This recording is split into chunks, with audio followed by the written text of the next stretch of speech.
Bonjour à tous, je suis ravie de vous retrouver aujourd'hui pour une nouvelle recette. Donc ça va être la recette du granola.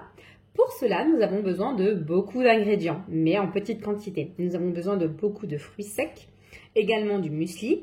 Donc là, j'ai pris du muesli floconneux de 5 céréales, donc avec du lait d'épeautre, du seigle, du riz, de flocons d'avoine et du blé. Donc là, j'ai également aussi des flocons d'avoine classiques, donc un peu plus fins, hachés. Nous avons donc 100 g de noix de cajou, 30 g de courge, 100 g d'amandes émondées. Également un mélange de graines chia, pavot, sésame et tournesol. Nous avons également des noisettes. Là, vous avez à peu près 40 g. Vous avez également, je dirais, à peu près 80 g de noix.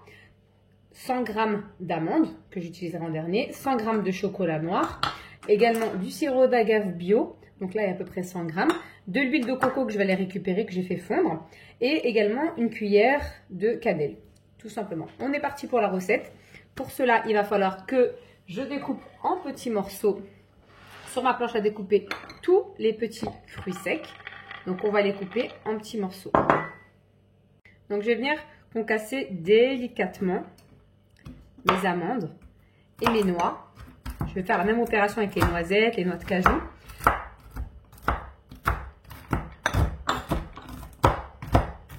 Donc on va venir les concasser comme ça en petits morceaux. Je vais vous épargner le bruit. Je vais venir mélanger dans mon grand plat tout ce qui est concassé, tout ce qui est, on va dire, ingrédients secs. Donc on vient reproduire la même opération avec les noix en faisant très attention. Donc là, si vous voulez les couper concassés encore plus fins, c'est possible. Là, je vous montre pour uniquement les amandes et les noix. Je les ai fait grossièrement parce que j'aime bien quand c'est beaucoup plus croquant. Vous pouvez faire plus fin, mais moi, je trouve que c'est déjà pas mal. Donc là, pour la noisette, ça ne me dérange pas que ce soit plus fin. Mais les amandes, j'aime bien quand c'est un peu plus épais. Je vais faire également la même chose ici avec les noix de cajou. Et je vous reprends. Donc voici ce que ça donne. Donc j'ai bien découpé en petits morceaux. Si vous préférez plus grossièrement, tant mieux, ou plus fin. Ça va dépendre. Donc là j'ai mis tout ce qui est noix. Donc les noix de cajou, les noisettes, les amandes. Et donc du coup je vais renverser également mes graines. Que ce soit de courge ou autre.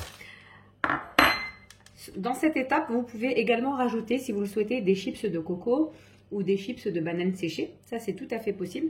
Donc là je mets également mes 500 g, je vais vous mettre de toute façon tous les ingrédients sur la barre en dessous dans la barre d'outils. Les 500 g de flocons d'avoine. Donc là, ces flocons d'avoine, ils sont assez fins, voyez. Alors que ceux que j'ai achetés, on voit bien, c'est beaucoup plus épais. C'est des flocons avec, donc c'est muesli floconneux céréales en bio. Il y a du riz, des flocons de riz, de blé, de seigle, si je ne me trompe pas. Et d'orge et de riz, parce que j'ai déjà dit le riz. Donc là, pareil, je vais mettre aussi également les autres 500 g. Ce que je vais faire, c'est que je vais dans un premier temps venir mélanger à la main, comme ça. Les prendre avec une spatule, c'est tout à fait possible, mais moi, mes mains, elles sont propres. Puis, de toute façon, c'est pour nous et ça va passer au four. Donc là, hop là, on commence à avoir une belle couleur. Ça fait un joli mélange.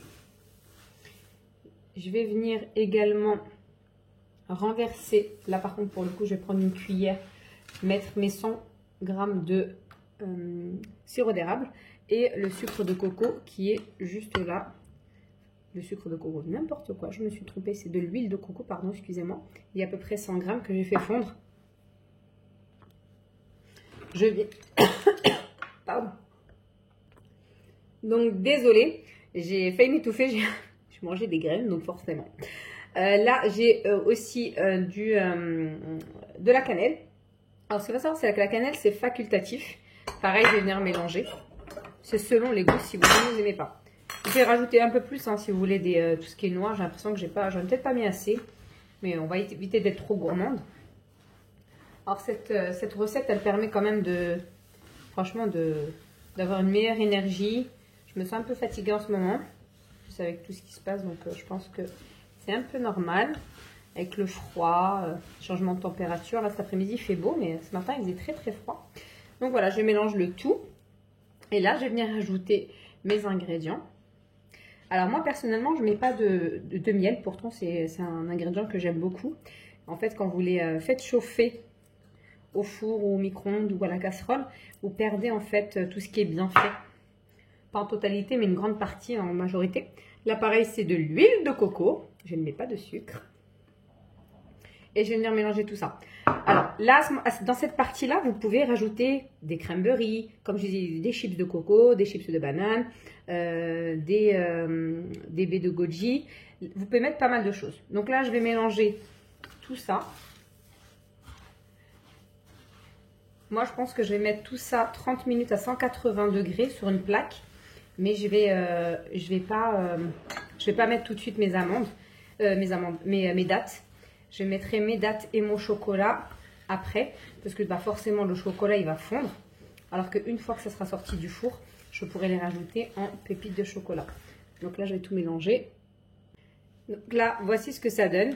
Ça épaissit. J'ai préparé une plaque perforée avec du papier cuisson. Je vais mettre tout ça, je vais bien l'étaler. Et là, j'avais préchauffé mon four à 180 degrés. Je vais le laisser tranquillement pendant 30 minutes. À mi-cuisson, je vais quand même aller regarder et un petit peu remuer pour que ça puisse bien prendre de partout. Donc comme vous pouvez le constater, ma plaque est bien pleine. Il me reste quand même encore à la moitié.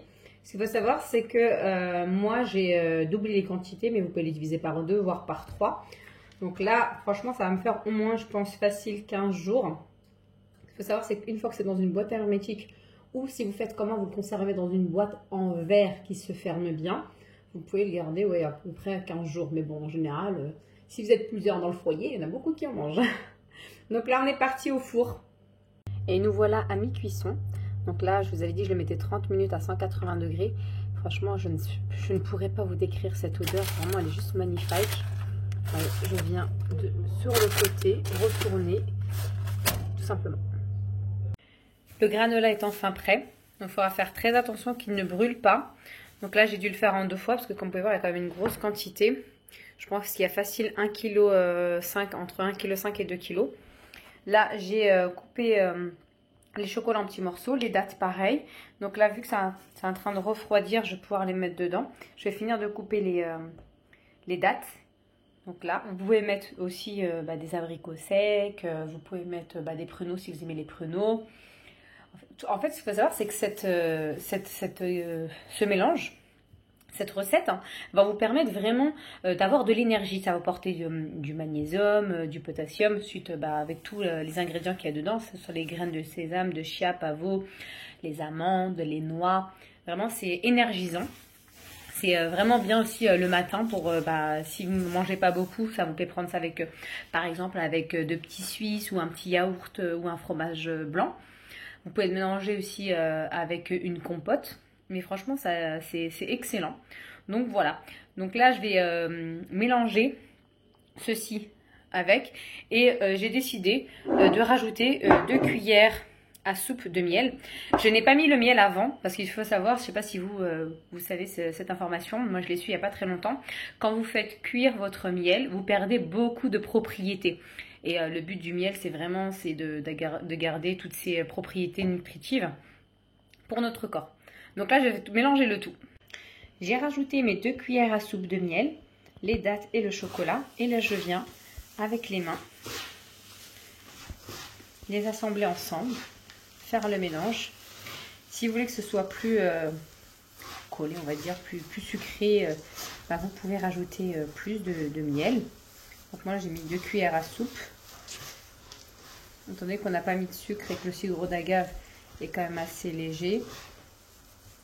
Ouais, ça fait des morceaux comme ça. Ouais, ça fait des petites boules. Il y a aussi le chocolat, les dattes. Comme je dis encore une fois, vous pouvez mettre des cranberries, vous pouvez mettre des chips de coco, de banane. Donc voilà, donc si vous avez aimé, n'hésitez pas à liker et à partager. Je vous dis à bientôt pour de nouvelles recettes.